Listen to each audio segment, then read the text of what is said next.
Hi guys, so while he still can't find a job, probably due to his time insulting teachers and trade unions while being an MP, the former House of Commons hooligan was asked for his opinion on the youth mobility scheme that looks set to be implemented by the UK government. This would allow young people from the EU to work and study in Britain for a limited amount of time, and of course, something the media conveniently forgets, permits young Brits the same privilege. A bit like the old days before Brexit. However, Jonathan did his best to demonstrate why he shouldn't have a job because he's a massively dishonest person. A bit out. And ultimately, the big thing that sat on the table is the future of this EU youth mobility scheme, or is it youth experience scheme now that Keir Starmer's tried to desperately brand.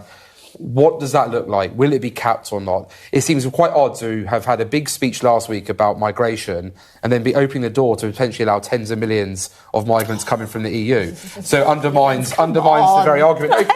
Well, reality is, I mean, we don't know, for example, will Albania be able to bring people over as someone who's applying to join the EU? Will Turkey? We'll be back there again. I mean, you are just reheating all of the Brexit arguments, and they didn't work very well before, and they're not working now. I mean, the idea that this youth mobility scheme is somehow going to open the floodgates to Turkey is just, frankly, well, they want to be members of the EU, Caroline. Yes, I know, but they're not members of the EU, are they? And we haven't had millions of people coming before, and we're not going to have them now. What we are going to have, I hope, is some way for our young people to have an opportunity to travel to other European countries and for them to come here.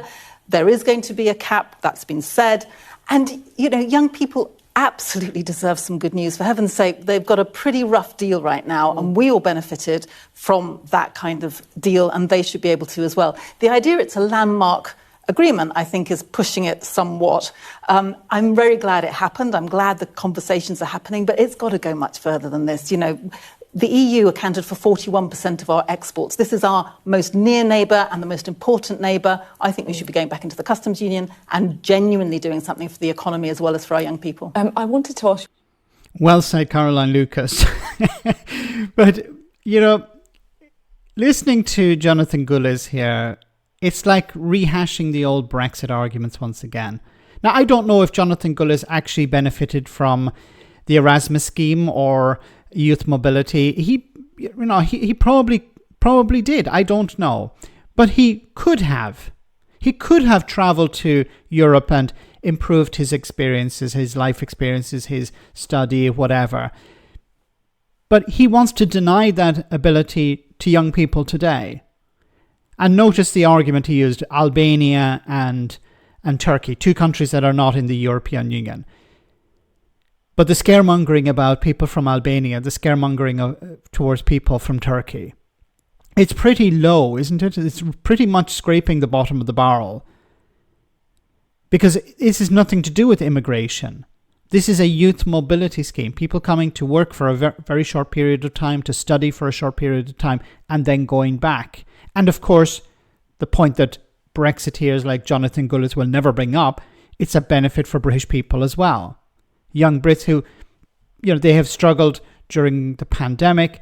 They see a lot of opportunities taken away from them over the last number of years. So this would be something positive. But Brexiteers don't want something positive. They're angry people who just want negativity, nothing. They don't want anything positive for young people. They just want to complain.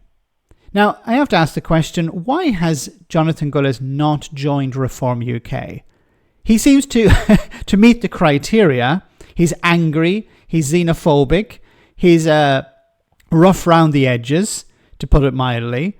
He would be a perfect candidate for an MP in the House of Commons representing Reform UK. Or maybe he doesn't even meet their standard.